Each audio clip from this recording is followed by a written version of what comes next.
A very good evening to everyone. उम्मीद है आप लोगों का पढ़ाई काफ़ी अच्छा तरीके से चल रहा होगा। कुछ लोग अभी भी नींद से जागे नहीं हैं, तो जो लोग नींद से अभी तक जागे नहीं हैं उनसे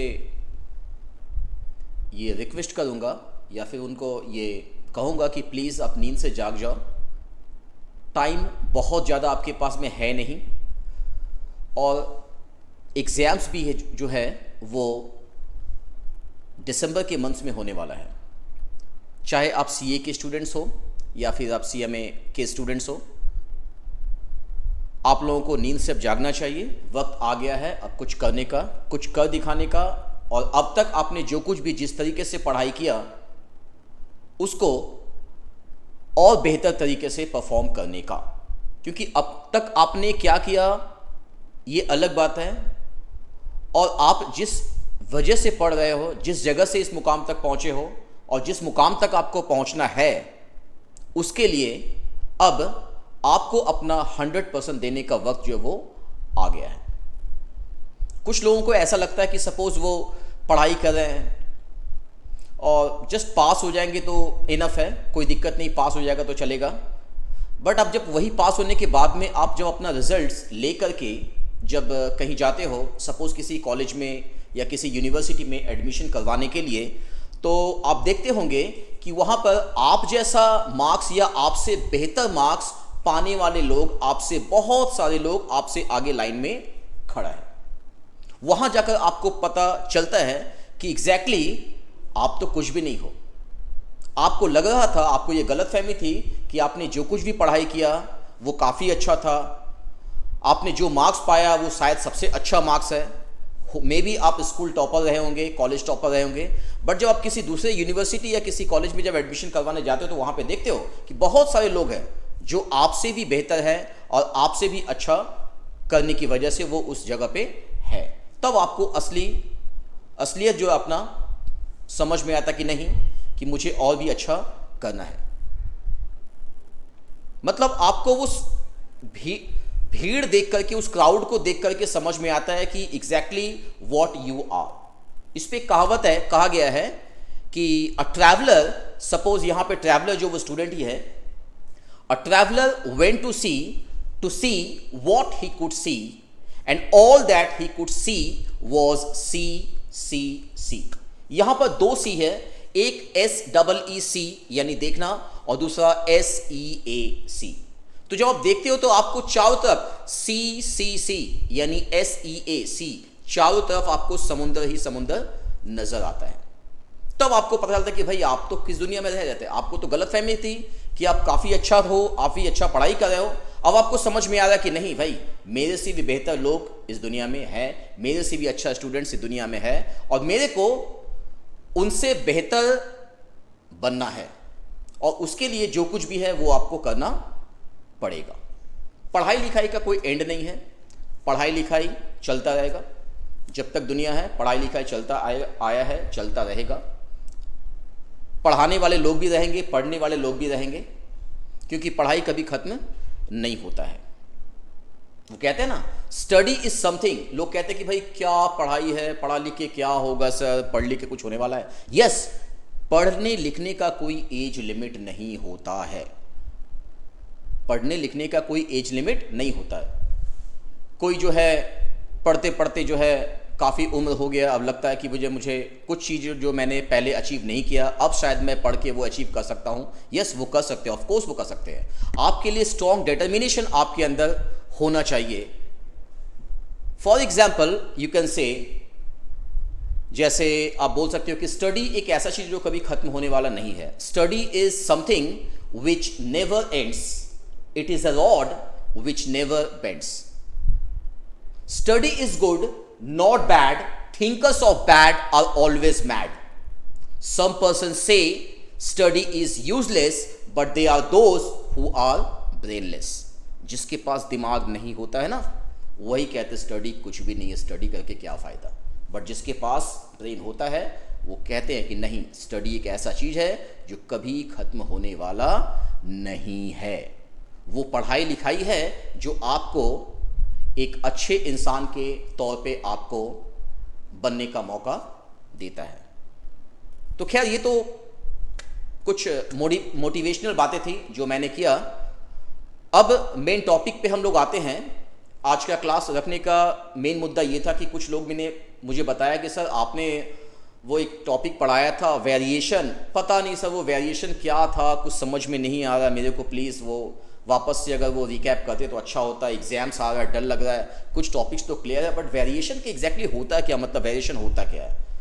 तो उनकी बातों को ध्यान में रखते हुए मैंने कोशिश किया कि आज मैं वेरिएशन का एक छोटा सा एक वीडियोस रेडी करूं। आई होप आपको वो वीडियो से आपको थोड़ा बहुत समझ में आएगा कि वेरिएशन जो है वो है क्या, और वेरिएशन के सम्स किस तरह से एग्जाम्स में आते हैं और उसको कैसा करना पड़ता है। तो स्टार्ट करते हैं हम लोग आज का टॉपिक वेरिएशन।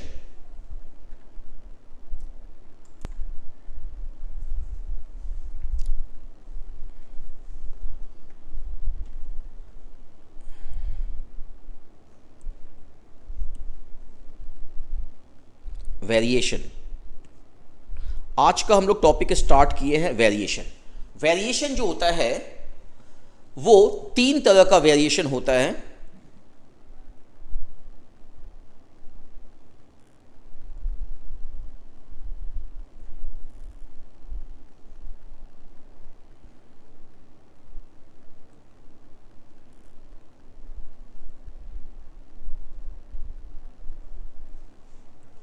एक वेरिएशन को हम लोग बोलते हैं डायरेक्ट वेरिएशन। दूसरा जो वेरिएशन है उसको कहते हैं inverse variation, and the third one is joint variation. Third one is what? Joint variation. Direct variation, inverse variation and joint variation, ये 3 तरह का वेरिएशन होता है। वेरिएशन में हम लोग एग्जैक्टली जो पढ़ते हैं वो 2 बातों का मेनली उसमें डिस्कशन होता है। एक तो जो वेरिएबल है किस तरीके से वो वेरी कर रहा है, कैसे वो चेंज हो रहा है, और दूसरा कुछ कांस्टेंट। जैसे अगर आप इन इकोनॉमिक्स अगर सोचो तो आप अगर इकोनॉमिक्स में अगर बात करते हो तो आप कभी कभी देखते हो ना कि आपके पास में अगर कॉस्ट निकाल रहे हो, टोटल कॉस्ट निकाल रहे हो, तो आपके पास में 2 तरह का चीज होता है, एक फिक्स्ड कॉस्ट होता है और एक वेरिएबल कॉस्ट होता है, राइट। तो फिक्स्ड कॉस्ट और वेरिएबल कॉस्ट, वेरिएबल कॉस्ट वो कॉस्ट होता है जो चेंज होता रहता है, और फिक्स्ड कॉस्ट अपना एक पर्टिकुलर टर्म जो ऑलवेज फिक्स कंसीडर किया जाता है। तो वेरिएशन में भी हम लोग इसी तरह का चीजें जो वो देखेंगे। जैसे अगर सपोज हम लोग ने लिखा यहां पर ए, सपोज यहां पे एक हेडिंग दी है डायरेक्ट वेरिएशन, डायरेक्ट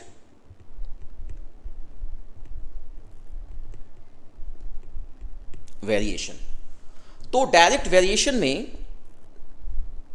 आप लिखो यहां पर ए प्रोपोर्शनल टू बी। इसको पढ़ने का जो तरीका वो क्या है? A proportional to B means what? A varies as b, a varies as b, मतलब जैसे जैसे b चेंज होगा वैसे वैसे a का जो वैल्यू है वो भी चेंज होगा। मतलब if b increases a also increases, if a increases b also increases। मतलब अगर b इंक्रीज होगा तो a भी इंक्रीज होगा, राइट। दूसरे वे में क्या बोलेंगे? a इंक्रीज हुआ तो b भी इंक्रीज हुआ। और क्या बोलेंगे? B decreases A also decreases, यानी B अगर डिक्रीज करेगा तो A भी डिक्रीज करेगा, B अगर इंक्रीज करेगा तो A का जो वैल्यू है वो भी इंक्रीज करेगा। इसलिए इसको बोलते हैं डायरेक्ट वेरिएशन, राइट। क्या बोलेंगे? Direct variation. एकदम दिमाग थोड़ा कॉन्सेंट्रेट करके आराम से समझने की कोशिश करो। बीच बीच में जो बातें छूट जाएंगी उसको आप थोड़ा पॉज करोगे, वापस से उसको रिकैप करोगे, फिर सुनोगे। कुछ इम्पॉसिबल नहीं है। मतलब अगर आप सोच लो कि you got to know this topic, you have to understand this topic, then you can do it, no problem. Because जब तक आपके अंदर ना वो स्ट्रॉन्ग डिटर्मिनेशन आपके अंदर नहीं आएगा, यानी where there is a will there is a way. जब तक हम लोग के अंदर एक चाहत पैदा नहीं होगा कि मुझे ये चीज अचीव करना है, तब तक आप उसको अचीव नहीं कर सकते हो।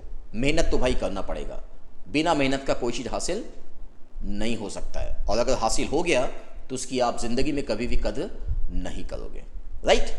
तो ए वेरीज एज बी में क्या बताया गया है? ए वेरीज एज बी में बी अगर इंक्रीज करेगा, बी का वैल्यू जो है वो अगर इंक्रीज करेगा तो ए का वैल्यू भी इंक्रीज करेगा, और अगर बी का वैल्यू डिक्रीज करेगा तो ए का वैल्यू भी डिक्रीज करेगा। आई होप आपको समझ में आया होगा। फॉर एग्जाम्पल, जैसे सपोज आप यहां पर, मैं सपोज एक सर्कल बनाया, यहां एक बड़ा सा सर्कल किया, और यहां जो है एक और बड़ा सा सर्कल बनाया, राइट। और उसके बाद मैंने इसका रेडियस लिया, इसका भी रेडियस लिया, और इसका भी रेडियस लिया। आप देख रहे हो कि जैसे जैसे रेडियस इंक्रीज हो रहा है वैसे ही वैसे सर्कल भी हमारा इंक्रीज हो रहा है, सर्कल का साइज भी जो वो बढ़ता जा रहा है। जैसे जैसे रेडियस जो है वो इंक्रीज हुआ, ठीक वैसे वैसे सर्कल का साइज जो है वो बड़ा हो रहा है। मतलब the way the values of और the length of radius increases, the circle, the values of circle or the area of circle also increases. Clear? Circle का एरिया भी वैसे वैसे बढ़ेगा। तो यहां पे क्या बोल सकते हैं कि एरिया ऑफ सर्कल के साथ में, एरिया ऑफ सर्कल के साथ में क्या हो रहा है, यहां पर रेडियस का जो रिलेशन है वो क्या है? वो रिलेशन डायरेक्ट रिलेशन है। क्या रिलेशन है? डायरेक्ट रिलेशन है। जैसे जैसे रेडियस बढ़ेगा वैसे वैसे एरिया बढ़ेगा। जैसे जैसे आप ज़्यादा मेहनत करोगे वैसे वैसे आप अच्छा ज़िंदगी में कुछ हासिल करोगे, राइट। जैसे जैसे आप मेहनत कम करोगे वैसे वैसे पढ़ाई से दूर होते जाओगे और आपका रिजल्ट भी गड़बड़ होना शुरू हो जाएगा। सो वो आपको करना है नहीं। क्लियर? तो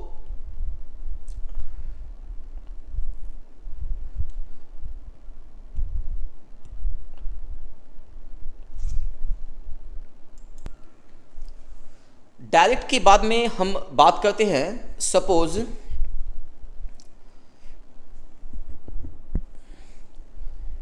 इनवर्स रिलेशन की बात करते हैं। इनवर्स रिलेशन, और you can say inverse variation. Inverse variation, inverse variation में मतलब क्या होगा?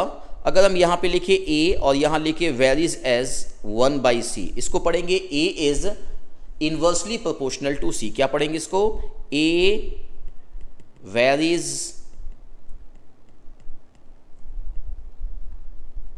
Inversely as c। a varies inversely as c।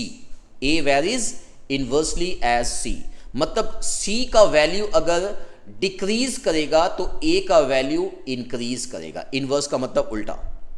और c का वैल्यू अगर इंक्रीज किया तो a डिक्रीज हुआ, और c अगर डिक्रीज हुआ तो a इंक्रीज हुआ। मतलब c अगर घटेगा, c कम होगा, a बढ़ेगा।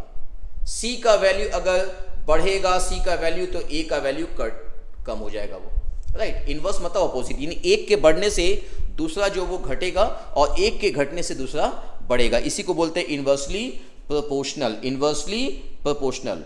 जैसे आप बोल सकते हो कि स्पीड is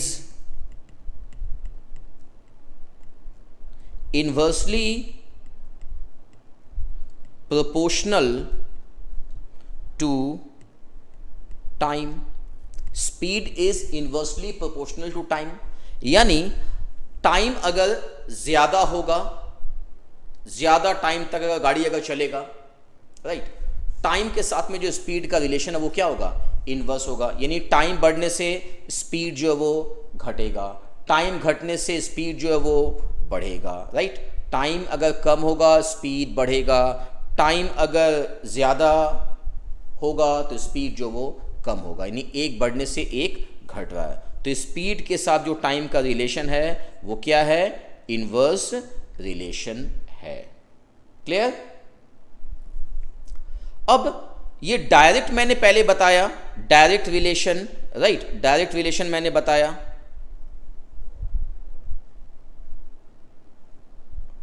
और डायरेक्ट के बाद में फिर इनवर्स बताया। अब थर्ड पॉइंट में जब हम डिस्कस करेंगे जॉइंट वेरिएशन के बारे में, किस पे डिस्कस करेंगे, जॉइंट वेरिएशन, जॉइंट वेरिएशन। तो डायरेक्ट में हम क्या बोले थे, ए वेरीज एज बी, इनवर्स में क्या बोले, ए वेरीज एज 1/c। अगर 1/c बोलेंगे तो वेरीज पढ़ेंगे, और इनवर्सली बोलेंगे तो A varies, A is inversely proportional to C, या A varies inversely as C, A varies inversely as C, not 1/c, C, और A varies directly as B. अब आप देखो यहां पे भी ए है, यहां पे भी ए है, तो इन दोनों को आप ज्वाइन कर दो, मीन्स आप ए एक बार यूज करो, फिर लिखो बी और 1/c। तो यहां पर ए जो है वो बी के साथ डायरेक्ट रिलेशन है और सी के साथ में इनवर्स। तो जब डायरेक्ट और इनवर्स का रिलेशन किसी एक वेरिएबल के साथ में एक साथ होता है तो वैसे वेरिएशन को हम लोग बोलते हैं जॉइंट वेरिएशन। मतलब डायरेक्ट और इनवर्स दोनों के कंडीशंस को अगर हम मर्ज कर देंगे तो आपका क्या निकलेगा, वो जॉइंट वेरिएशन हो जाएगा। तो direct variation, inverse variation, joint variation, ये तीन चीज मैंने अभी डिस्कस किया है। उम्मीद है ये तीनों आपको समझ में आया होगा।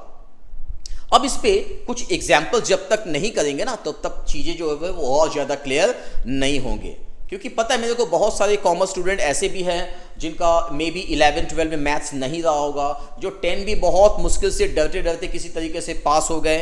उसमें कई तरह का चीज़ है, एक तो आपका बेसिक्स क्लासेस में जो वो मैथ्स सही से आपने किया नहीं, और दूसरा मैथ्स के प्रति आपके अंदर ना हमेशा वो एक डर जो है वो बना हुआ था, उस डर को आप बाहर निकालो। अभी तो मैंने देखा कि अभी कुछ कुछ बैचेस में स्टूडेंट ऐसे भी हैं जो 2-3-4 महीना पढ़ने के बाद उनको लग रहा है कि नहीं अब जो है वो कुछ कर सकते हैं। शायद पढ़ाई जो है, शायद गाइडेंस उनको अच्छा बेहतर तरीके से पहले उनको नहीं मिला था, अब वो मिल रहा है, वो मोटिवेशन उनके अंदर आ रहा है, वो डिटर्मिनेशन कुछ अचीव करने का, कुछ कर दिखाने का, ये उनके अंदर ये जज्बा पैदा हुआ जिसकी वजह से वो परफॉर्म करना शुरू कर दिया है। और ये एग्जाम्स के पहले एक अच्छी बात है कि आपके अंदर एटलीस्ट ये बातें आई कि नहीं अब जो है समय आ गया है, अब मेरे को कुछ करना है। तो ऑब्वियसली अब आपको समझ में आएगा, एकदम आएगा, डरने की कोई बात नहीं है। हो सकता है आपको कुछ चीज़ें तुरंत समझ में आए, कुछ थोड़ा सा वक्त ले, बट अगर आपका चाहत होगा कि समझना है तो आपको समझ में आ जाएगा। तो कुछ रिपीट करना है क्या? एक तो मैंने बताया ये ए वेरीज एज बी डायरेक्टली का, इनवर्स में क्या बताया, ए वेरीज इनवर्सली एज सी, और दोनों को जब मिला दिया तो उसका नाम क्या हो गया, ज्वाइंट वेरिएशन। मतलब वेरिएशन तीन तरह का होता है, direct variation, number 2 what, number 2 inverse variation, number 3 joint variation. मतलब डायरेक्ट और इनवर्स दोनों को मर्ज कर देंगे तो हो जाएगा इनवर्स वेरिएशन। क्लियर? ओके। तो अब इसके ऊपर कुछ न्यूमेरिकल्स हम लोग लेते हैं, कुछ सम्स इस पे लेते हैं।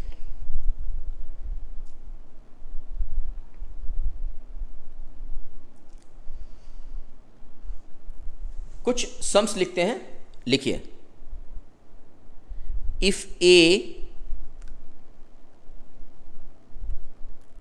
वेरीज, थोड़ा अच्छा से वेरीज लिख दे, A varies inversely with B and if B is equal to, ये कुछ अपने स्टडी मैट से हम कुछ एग्जांपल्स ले रहे हैं। If A varies inversely with B and if B is equal to, if B, ये हमारा B है, if B is equal to 3, A is equal to 8,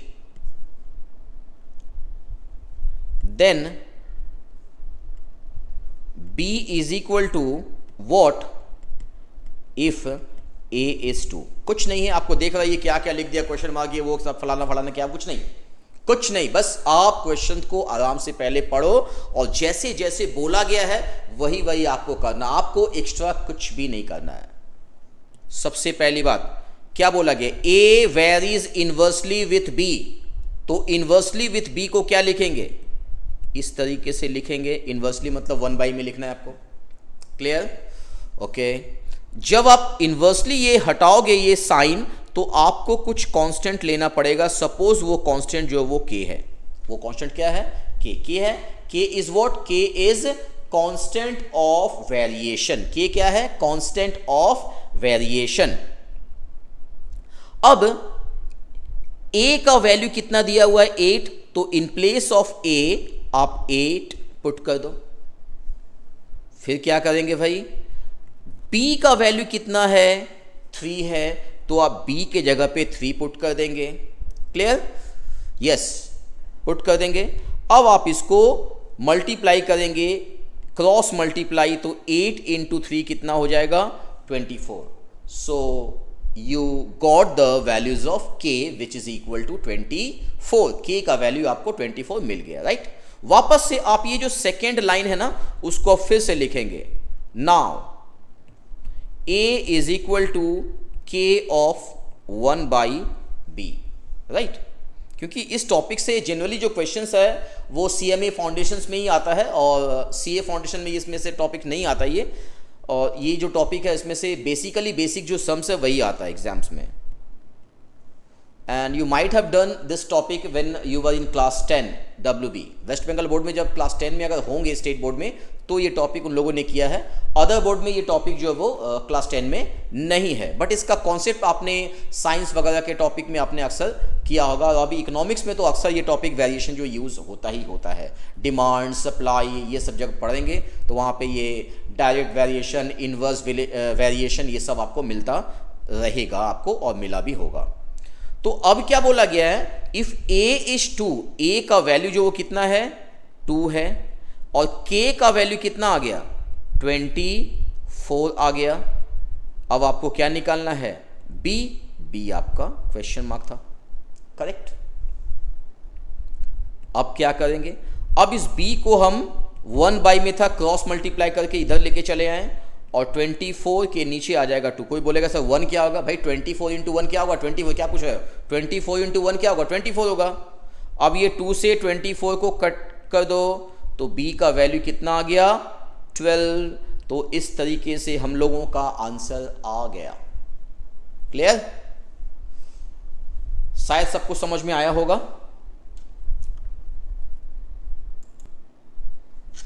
तो आपको ये सम्स जो वो समझ में आया होगा। A varies inversely with B का क्या बोले हम यहाँ पे, सेम तरह का कुछ और एग्जाम्पल्स लिखते हैं। The more examples you will solve, the more you will be able to understand the topic clearly, okay. जितना ज़्यादा एग्जाम्पल्स आप करोगे, जितना ज़्यादा करोगे, तो आपको उतना ही बेहतर तरीके से वो टॉपिक क्लियर होगा। नेक्स्ट एग्जाम्पल्स हम लोग लेते हैं, number 2, A is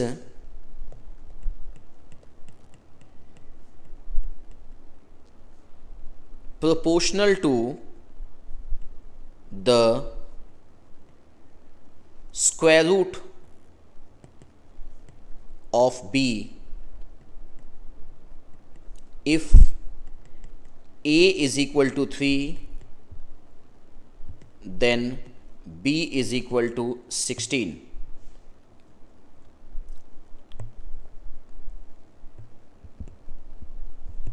Find b if a is equal to 5. A is proportional to square root of b. A is proportional to, proportional और वेरी सेम चीज है भाई, हाँ। तो A is proportional to square root of b. Square root of b मतलब क्या, b के ऊपर square root, right? A is proportional to square root of b. अब a इज इक्वल टू, जब ये b का साइन हटाएंगे तो ऑलवेज क्या लिखेंगे, k लिखेंगे सर, k ही ना लिखेंगे भाई, k इज कांस्टेंट। अब क्या बोला गया है, बोला इफ a इज 3, a का जो वैल्यू है वो कितना दिया हुआ है, 3, और b का वैल्यू कितना दिया हुआ है, 16 दिया हुआ है, तो बी में आप लिख दीजिए 16। क्लियर। अब ये 16 अगर स्क्वायर रूट से बाहर आया तो क्या हो जाएगा, ये 4 हो जाएगा। अब ये 3 के नीचे 4 आ जाएगा और k इज इक्वल टू क्या हो गया, 3/4। k is equal to what, 3/4। Clear.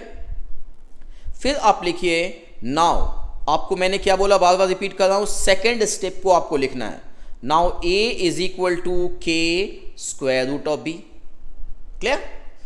अब बोला गया इफ a इज 5, a का जो वैल्यू है वो दिया हुआ है 5 और k का वैल्यू जो है वो आपको ऑलरेडी मिल गया है। क्या मिल गया, 3/4। Right.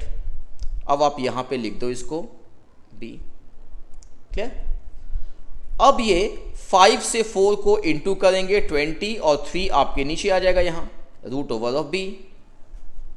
Clear.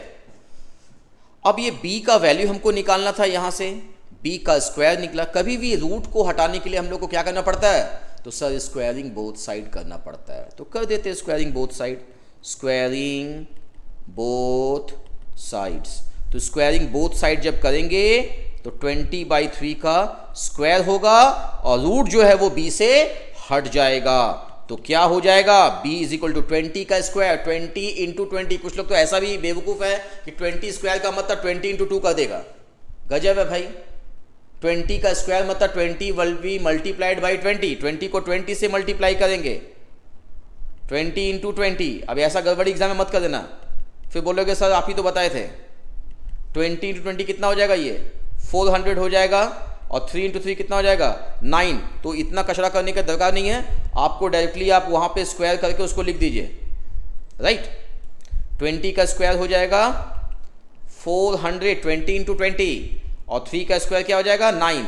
So you got the values of b also. b का वैल्यू भी आपको मिल गया है। उम्मीद करते हैं आपको ये दोनों ही क्वेश्चन बेहतर तरीके से समझ में आया है। नहीं आया तो प्लीज आप वापस से जो है ना वो ये क्वेश्चंस वाला जो हमारा पार्ट जहां से सॉल्व करना हम स्टार्ट किए उसको वापस से उसको देखिए, उसको वीडियो को पॉज कीजिए, पेन पेंसिल लेके बैठिए, थोड़ा लिखिए उसको, एक एक लाइन को लिखिए, समझिए, लिखिए, समझिए, लिखिए, समझिए, तब समझ में आएगा।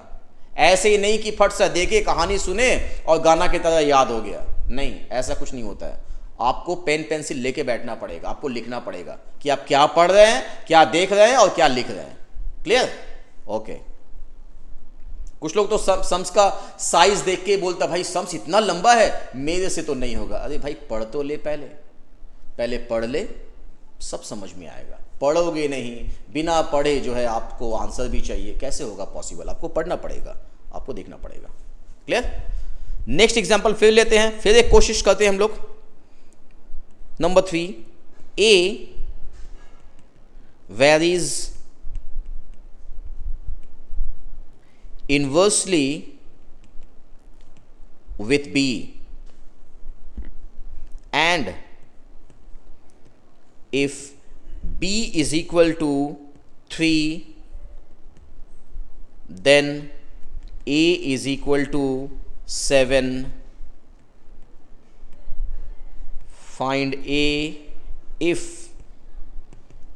B is equal to 2 1। कुछ लोगों का ऐसा भी प्रॉब्लम है कि उनको फ्रैक्शन देखते ही 2 1/3 सर ये क्या होगा, इसको कैसे करेंगे, रूट देखते ही डर लगना, क्यूब रूट देखते ही, स्क्वायर रूट देखते डर लगना। अरे भाई डरना क्या है, समझने को। एक तो पहले आप गलती की हो, समझे नहीं हो, जूनियर क्लास में सही से पढ़ाई की हो नहीं, यहाँ पे भी आप अगर कॉन्सेंट्रेट नहीं करोगे तो फिर प्रोफेशनल कोर्स करने का कोई मतलब नहीं रहता। आपको थोड़ा सा अटेंशन लगाना पड़ेगा पढ़ाई लिखाई में, आपको पढ़ना पड़ेगा, आपको समझना पड़ेगा। A varies inversely with B, A varies inversely with B को कैसे लिखेंगे, 1/B। इनवर्सली मतलब 1/B में लिखेंगे, डायरेक्टली बोलता है तो उसे B लिखते हैं। क्लियर। अब जब ये लिखते हैं तो हमको ये साइन हटा करके इक्वल का साइन देंगे और क्या लिखेंगे, constant K of 1/B, A is equal to K of 1/B। फिर उसके बाद A का जो वैल्यू है वो कितना दिया हुआ है, 7 दिया हुआ है, तो A के जगह पे आप 7 पुट कर दो। B कितना दिया हुआ भाई, B का वैल्यू 3 दिया हुआ है, तो लिख दो B का वैल्यू 3। अब 3 इंटू 7 हो जाएगा 21, तो K का वैल्यू आ गया 21। क्यों, समझ में आ रहा है तो K का वैल्यू क्या हो जाएगा, 21 हो जाएगा। फिर लिखिए नाउ में क्या बोले, कौन सा स्टेप लिखने बोले सर? आपने बोला नंबर 2 सेकेंड वाला स्टेप लिखने के लिए बोला, तो सेकेंड स्टेप लिख देते हैं k of 1 by b, right. तो अब आपको क्या निकालना है, फाइंड क्या बोला है, फाइंड a। तो भाई a को a रहने दो, a तो फाइंड करना है, a तो है ही नहीं, राइट। k का वैल्यू कितना निकला 21, तो instead of k we can put 21, we can put 21 नहीं, वी हैव टू पुट 21, हमको 21 पुट करना पड़ेगा, ठीक है। ऐसा नहीं कि आप 21 भी पुट कर दो, कुछ लोग ऐसे महान है भाई मैथ्स में कि k का वैल्यू 21 पुट करना है, 21 भी लिख दिया, k भी लिख दिया, तो प्लीज ऐसा मत करो। वैल्यू पुट करना है तो उस जगह को, उस वैल्यूज को हटा के तब तो उसके वैल्यूज को पुट करेंगे। गजब है यार।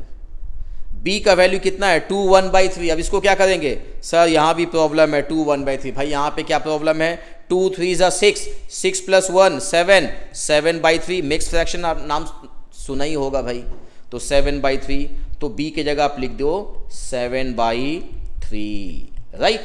तो 1 डिवाइड बाई 7/3, इसको क्या करेंगे हम लोग, तो सर आप एक काम कीजिए 7/3 को उल्टा कर दीजिए 3/7, बिकॉज 1 डिवाइड बाई 7/3 मतलब उसको रेसिप्रोकल कर देंगे, ये सब तो पता ही है बेसिक चीज। 7 3 = 21, तो 3 × 3 कितना हो जाएगा 9, so your answer is 9। a का वैल्यू कितना हो गया 9 हो गया। समझ में आ रहा है ना, सब समझ में आएगा, पढ़ाई लिखाई करने से सब समझ में आएगा।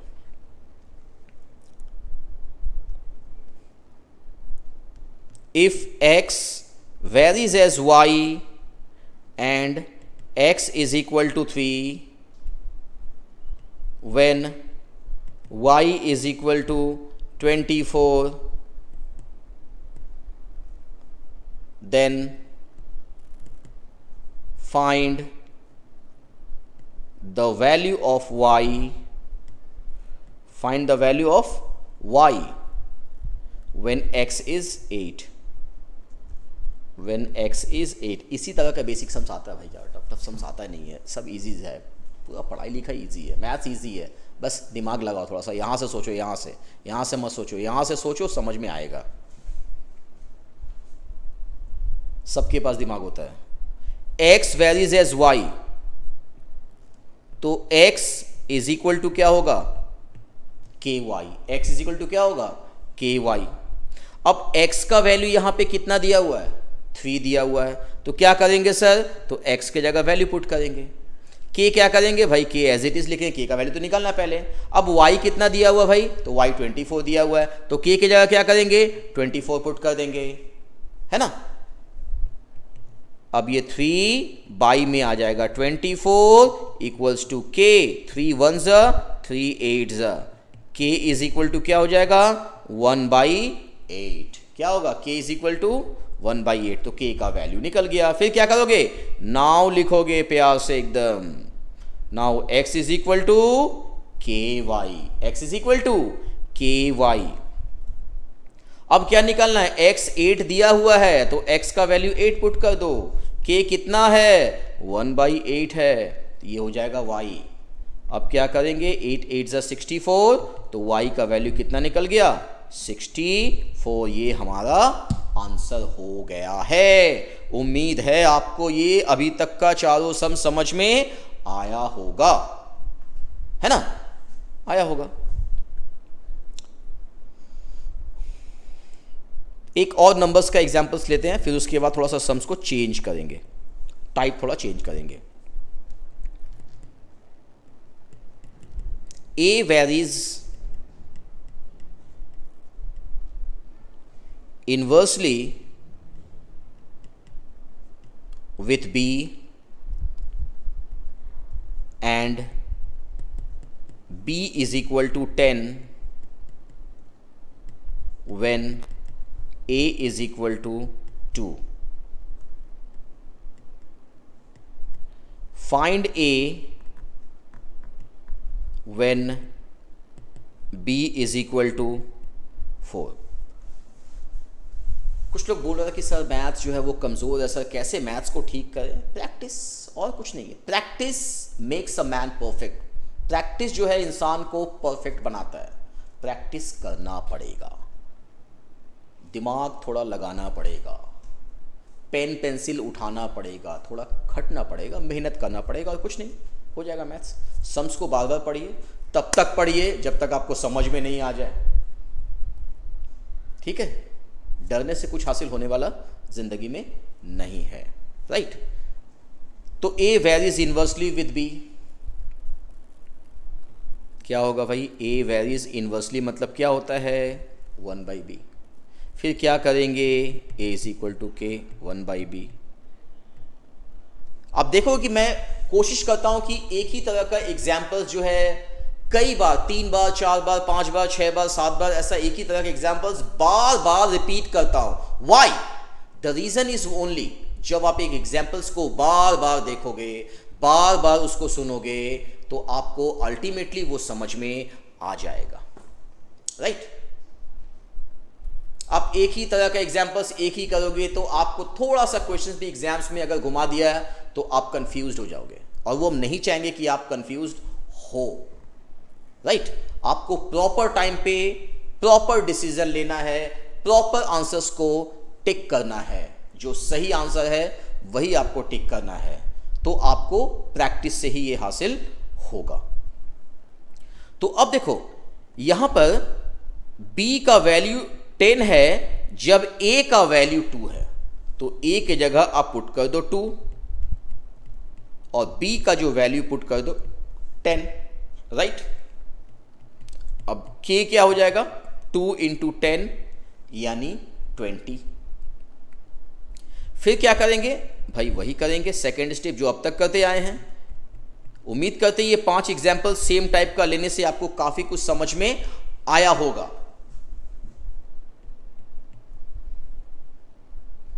a का वैल्यू जो है वो फाइंड करना है, k को आप k मत रहने दो भाई, k का वैल्यू पुट करो। k का वैल्यू कितना है? तो सर 20 है, तो पुट कर दो ना भाई 20। b कितना है? b का वैल्यू सर 4 है, तो पुट कर दो 4। अब क्या करेंगे? तो सर फ्रैक्शन मल्टीप्लाई है, क्या करेंगे? तो भाई कैंसिल करेंगे, ऊपर नीचे तो कैंसिल होता ही है, तो a इज इक्वल टू क्या होगा? 5 1 5। क्लियर? तो ये सारा चीज अभी हमने बताया है, आप थोड़ा सा इसको रिवीजन करो, फिर उसके बाद हम वापस से कुछ और एग्जाम्पल्स लेंगे।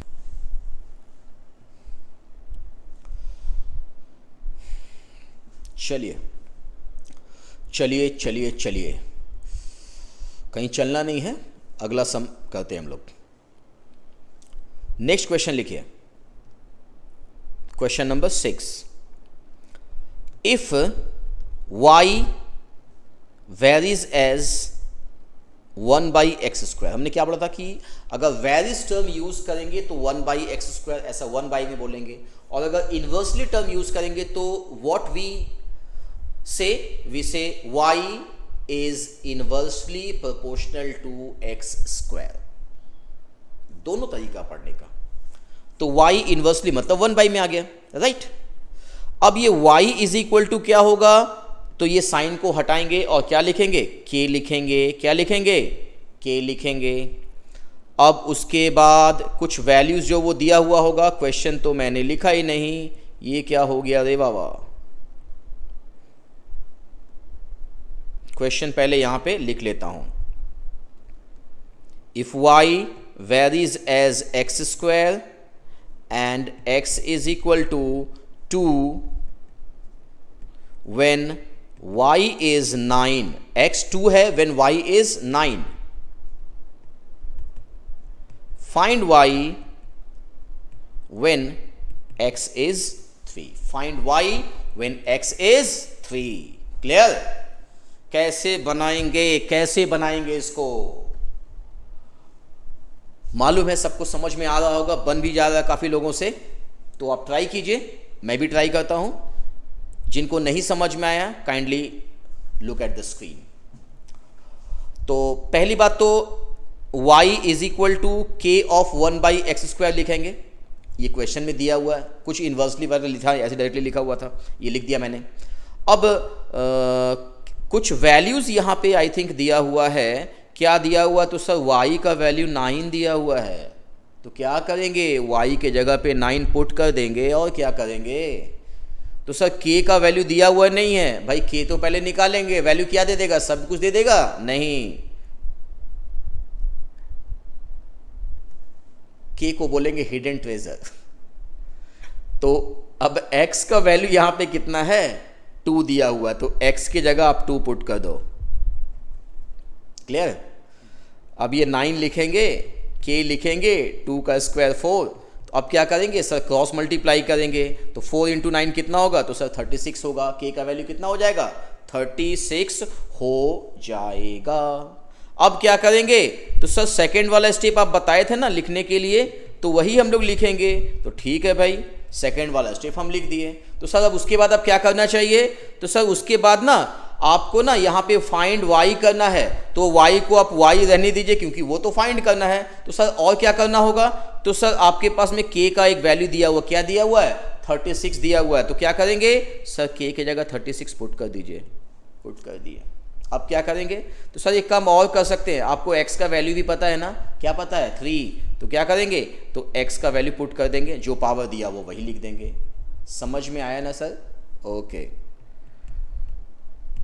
अब लिखिए इसको, 36, 3 का स्क्वायर क्या लिखेंगे, 9 लिखेंगे। अब ये 9 से कैंसिल हो जाएगा, 9 4 जा 36, तो y का वैल्यू क्या हो जाएगा, 4 हो जाएगा। समझ में आ गया है? आ गया ना? चलो ठीक है, चलो चलो चलो, लिख लो लिख लो लिख लो, थोड़ा पॉज करके लिख लो भाई, बीच बीच में पॉज भी करोगे, उसको लिखो भी।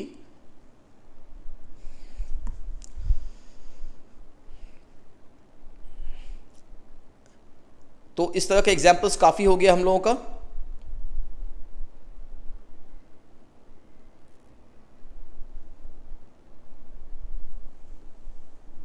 जैसे if x and y are 2 variables, मान लो x एंड y जो है वो 2 वेरिएबल है, x and y are 2 variables, x and y are what, 2 variable, 2 variable है। such that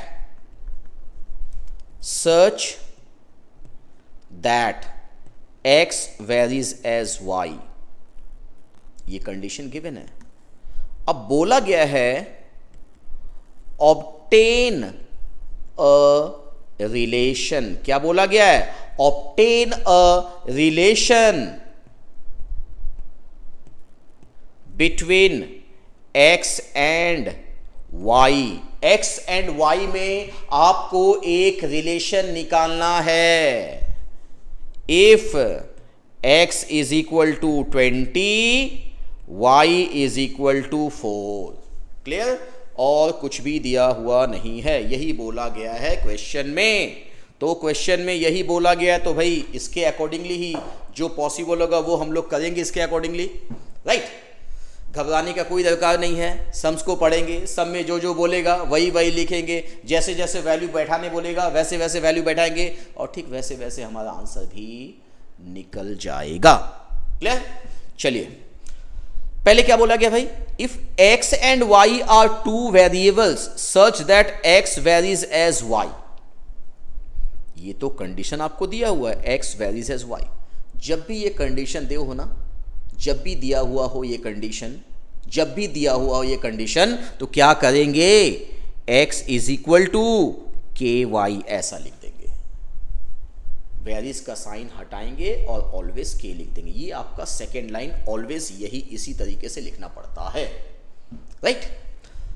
हाँ, अब क्या बोला भाई, तो अब बोला गया है कि x जो है वो 20 है, तो x के जगह पे आप पुट कर दो 20।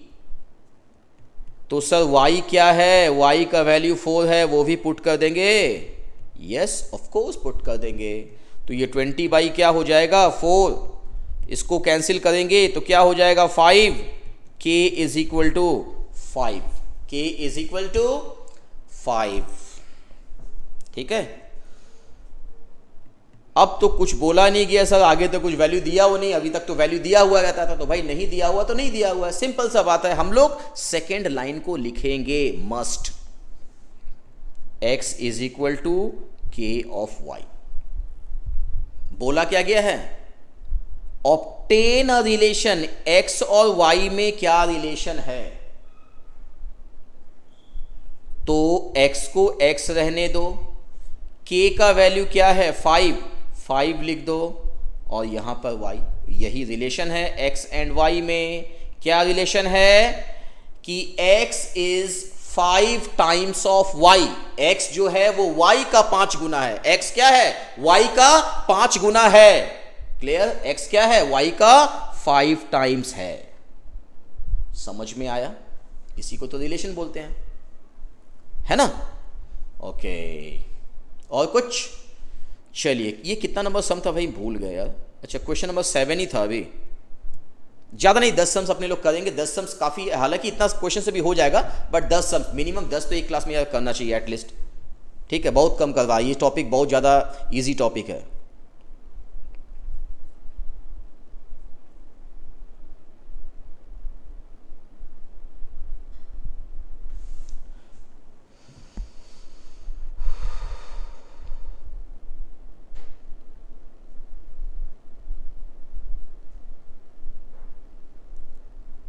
कुछ लोग बोलेगा सर इसका जनरल लाइफ में क्या काम है, क्या करेंगे, तो देखो वैसा भी एग्जाम्पल ले लेते हैं, ठीक है। देख लो भाई, देख लो, संतुष्टि मिलेगा। क्वेश्चन नंबर 8, इफ द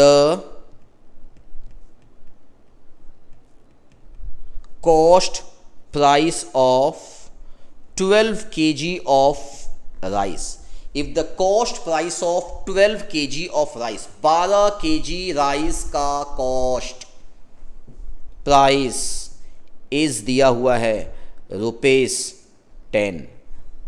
हाँ मालूम है, इतना सस्ता में कहीं मिलता नहीं है, ठीक है। क्वेश्चन है, जस्ट एग्जांपल, थोड़ा छोटा वैल्यू लिया ताकि जल्दी से कैलकुलेट कर सके, ठीक है। If the cost price of 12 kg of rice is 10, 12 kg rice का दाम कितना है, 10 रुपया है। कुछ लोग तो बोलेगा कि सर चलते खरीद के आते हैं, ठीक है, इतना राइस मज़ा आ जाएगा। What will be the cost of 15 kg of rice. देखो वेरिएशन के कॉन्सेप्ट से भी इस सम्स को किया जा सकता है, और वेरिएशन से हट के भी इस क्वेश्चन को किया जा सकता है। क्योंकि हम वेरिएशन पढ़ा रहे थे, तो that is why I will try to solve it with the help of the rule of variation. Okay. तो if the cost price of 12 kg of rice is ₹10, 12 kg rice का दाम कितना दिया हुआ है, 10 रुपया दिया हुआ है। सपोज आपका कॉस्ट जो है आप उसको ले लो कॉस्ट AC, और जो प्राइस है उसको आप ले लो P, राइट। तो कॉस्ट आपका कितना दिया हुआ है, तो सर 10 रुपया दिया हुआ है। प्राइस कितना दिया हुआ, जस्ट समझाने के लिए, ठीक है, बाकी इजी हमको मालूम है, बहुत लोग को तो आंसर भी आ गया होगा। प्राइस कितना है भाई, कॉस्ट प्राइस कितना दिया हुआ है, कॉस्ट को आप कुछ ले लो, ठीक है, और क्वांटिटी कितना वो ले लो। कॉस्ट को एक काम करो, यहाँ पे आप क्वांटिटी लिख लो,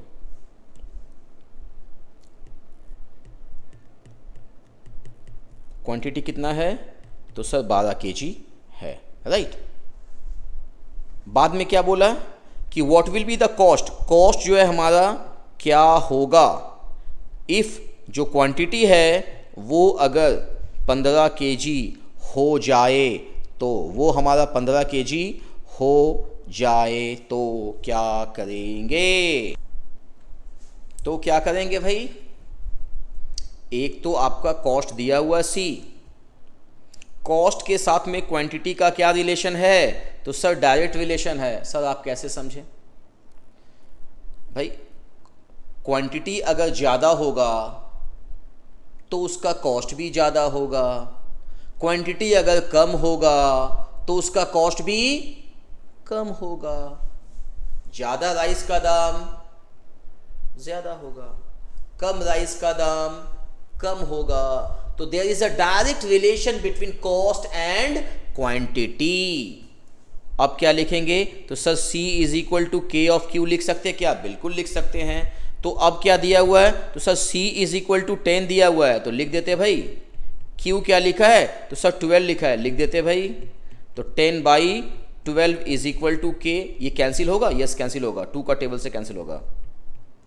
तो K का वैल्यू कितना हो गया? ये 5/6 हो जाएगा। फिर क्या करेंगे?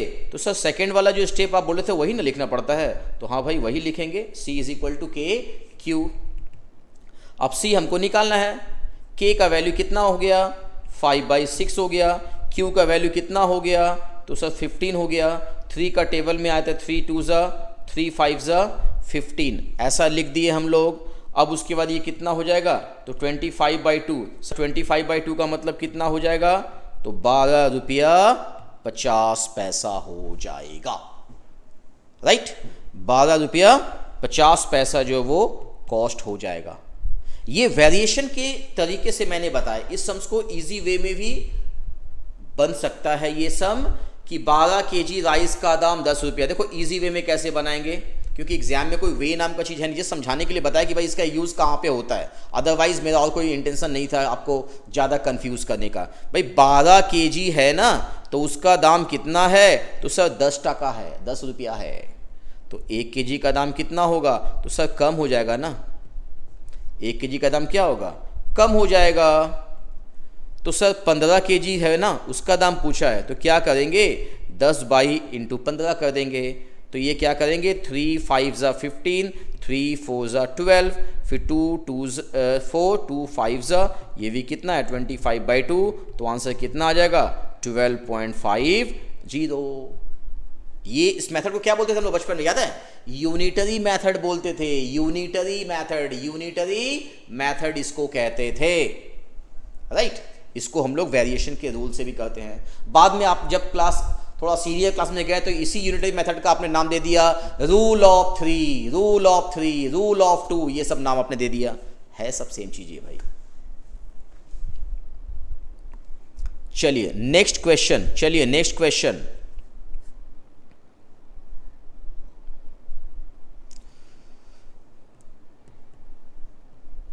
A man can finish a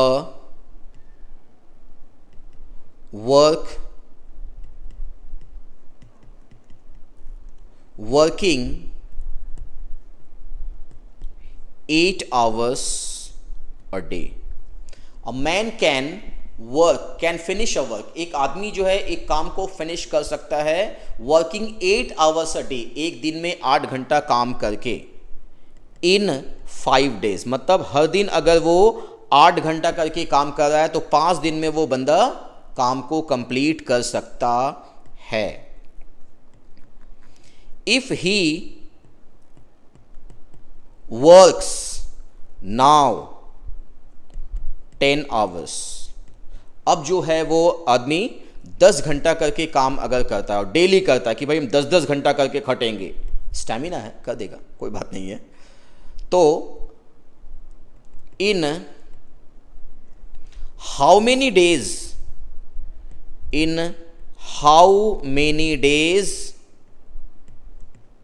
can he finish the same work, उसी वर्क को वो कितना डेज में फिनिश कर सकता है। तो a man can finish a work working 8 hours day. तो यहां पे a man can finish a work working 8 hours a day in 5 days, यहां पे आवर्स दिया हुआ, डेज दिया हुआ, और क्या दिया हुआ है? 10 घंटा करके वो काम भी कर रहा है, राइट। क्या क्या दिया हुआ भाई? तो सर टाइम दिया हुआ है, और क्या दिया हुआ है? तो सर डेज भी दिया हुआ है ना, डेज दिया हुआ, टाइम भी दिया हुआ है, राइट। 8 घंटा करके काम कर रहा है तो उसको 5 दिन लगता है, 10 घंटा करके काम करेगा तो उसको कितना दिन लगेगा, यही तो पूछा गया क्वेश्चन में। तो टाइम और डेज के, यदि कोई आदमी मान लो अगर ज़्यादा टाइम अगर काम कर रहा है तो कम दिन में काम कंप्लीट कर लेगा, और अगर वो आदमी मान लो कम टाइम दे रहा है तो तुमको ज़्यादा टाइम दिन उसको लगेगा। सिंपल सा बात है कि अगर आप रेगुलर जो है पढ़ाई कर रहे हो तो आप कम दिन में जो है before start of the exams you can finish your syllabus, we can finish your you can finish your concept. लेकिन अगर आप कम टाइम दे रहे हो, ठीक है, आप सपोज 6 महीने का कोर्स है, आप 2 महीने पहले आए, अब वहां से टाइम भी आप कम दे रहे हो भाई, तो टाइम अगर कम दोगे तो आपको ज़्यादा दिन जो है लगेगा, ठीक है, राइट। तो हम लोग क्या करेंगे यहाँ पर, क्या समझे कि टाइम और डेज के साथ जो रिलेशन है वो डायरेक्ट रिलेशन है। ज़्यादा टाइम देंगे, सॉरी इनवर्स रिलेशन है। क्या रिलेशन है?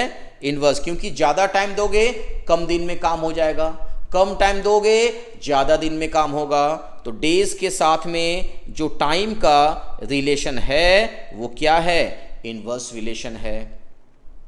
तो भाई डेज यहाँ पे d इज इक्वल टू क्या लिखेंगे? k ऑफ 1/t लिखेंगे। A man can finish a work working 8 hours, 8 घंटे करके काम कर रहा है 5 दिन, 5 दिन, डेज में 5 लिख दो, 8 घंटे करके काम कर रहा है तो k कितना हो जाएगा? 8 5 ज़ा 40 हो जाएगा। फिर वापस से क्या करेंगे? तो सर सेकेंड वाला जो लाइन है उसको फिर से लिखेंगे एज यूजुअल, जो हम लोग अभी तक लिखते आए हैं। अब क्या करेंगे? बोला गया कि sir if he works now 10 hours, अब वो डेली 10 घंटे करके काम कर रहा है। कितना घंटा काम कर रहा है? 10। और कितना डेज लगेगा? डेज तो पूछा गया सर, डेज पूछा गया है ना, तो k का वैल्यू कितना है? तो k का वैल्यू 40 है।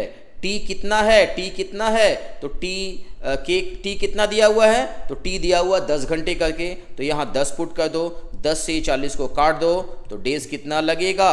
4 डेज लगेगा। 4 दिन में वो बंदा काम को कंप्लीट कर देगा। तो देखा ना, जैसे ही वो ज़्यादा टाइम देने लगा उसका काम कम दिन में कंप्लीट हो गया। मतलब एक मोरल ऑफ द स्टोरी क्या है कि आप अभी से ज़्यादा वक्त अगर स्टडी की तरफ जाओगे, ज़्यादा वक्त स्टडी को अगर दोगे, पढ़ोगे ध्यान से, विथ रैप्ट अटेंशन ऑल्सो, ध्यान से पढ़ना है, ये नहीं कि लेके बैठा हुआ है, तो पढ़ोगे तो आपको जो बचा हुआ वक्त है ना, उसी टाइम को यूटिलाइज करके आपका काम जो वो कंप्लीट हो सकता है और आप भी अच्छा मार्क्स पा सकते हो।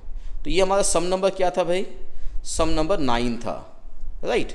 और एक एग्जाम्पल लेंगे, सिंपल सा एग्जाम्पल लेंगे, उसके बाद हमारा क्लास जो वो आज का एंड करेंगे। होप आप लोग को समझ में आ रहा होगा भाई, हाँ, मत बोलो कि समझ में नहीं आया।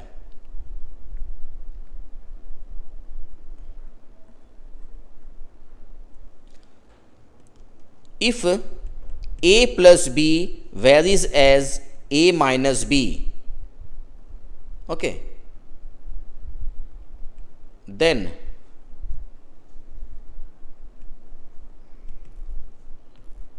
which one is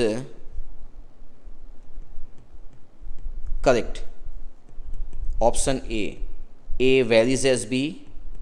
Option B, a minus b varies as 1 by a square plus b square. Option C, b varies as 1 by a square, या number 4 none of these। एक डिफरेंट टाइप का एग्जाम्पल ले लिए। तो क्या करेंगे? पहले sums को पढ़ेंगे। a plus b varies as a minus b, right. a plus b is equal to क्या हो जाएगा? k of a minus b। फिर क्या करेंगे? तो सर a प्लस b के नीचे में a माइनस b को ले आएंगे ना, क्योंकि ये k हो जाएगा और k के नीचे अपने मन से चाहे तो 1 लिख सकते हैं, सभी फ्रैक्शन में आ गया। अब क्या करेंगे? तो सर ऊपर में a प्लस बी है, नीचे में a माइनस बी है, कुछ कॉन्सेप्ट याद आ रहा है? a प्लस बी ऊपर है, नीचे, जब सेम टर्म न्यूमरेटर में हो, सेम टर्म डिनोमिनेटर में हो, तो हम लोग क्या करते हैं? और डिफरेंस सिर्फ साइन का हो, प्लस माइनस का, तो क्या करते हैं? कॉम्पोनेंडो एंड डिविडेंडो करते हैं। देखो ऊपर में a प्लस बी दिया हुआ है, नीचे में a माइनस बी दिया, दोनों में तो a और b का बात कर रहा है, और ऊपर प्लस है नीचे माइनस है, हो सकता है ऊपर माइनस नीचे प्लस हो, तो केसेस क्या है उसमें क्या करना पड़ेगा? Componendo and dividendo. तो लिखिए यहां पर बाई कॉम्पोनेंडो एंड डिविडेंडो। कुछ लोगों का नाम सुन के ही हड्डी काँप गया होगा। कॉम्पोनेंडो एंड डिविडेंडो, भाई कुछ है नहीं कॉम्पोनेंडो एंड डिविडेंडो, ज़बरदस्ती का ये कुछ है नहीं। ए प्लस बी न्यूमरेटर में लिखा है ना, ध्यान से देखना, उसको आप 2 बार लिख दो ऐसे, करेक्ट, ऐसे ब्रैकेट दे दो भाई, एकदम मिस्टेक नहीं होना चाहिए। यहाँ पे आप प्लस का साइन दो, नीचे माइनस का साइन दो। अब ये ए माइनस बी जो है इसको भी आप 2 बार लिख दो, ऊपर भी नीचे भी। इसको बोलते हैं कॉम्पोनेंडो एंड डिविडेंडो। जो काम आपने लेफ्ट में किया वही काम राइट में, के को आप 2 बार लिख दो, ऊपर नीचे, ऊपर प्लस का साइन, नीचे माइनस का साइन। अब यहाँ पे 1 दिया हुआ है, 1 को ऊपर लिख दो, नीचे लिख दो, राइट। अब ये ब्रैकेट जब हम ओपन करेंगे, A plus B plus A minus B by में ए प्लस बी, तो माइनस ए माइनस माइनस, ये माइनस और ये माइनस प्लस हो जाएगा, is equal to K plus 1 K minus 1। B और बी हमारा कैंसिल, ए और ए कैंसिल, तो ये ए और ये ए मिल के क्या हो गया, तो सर 2a हो गया।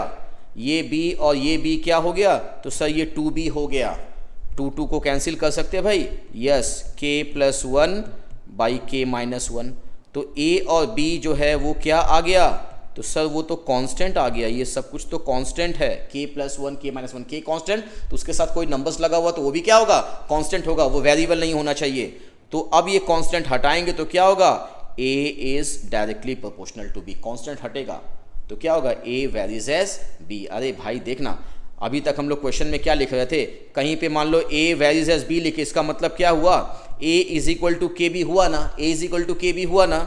अब ये b अगर इसके नीचे आएगा तो यहाँ पे क्या आएगा, कांस्टेंट आएगा ना, तो सिंपल a बाई बी का मतलब अगर कांस्टेंट आ गया मतलब क्या, a वेरीज एज b हो जाएगा। तो वही तो मैंने लिखा है, वही तो मैंने लिखा है, देखो वही तो लिखा है, a varies as b, right.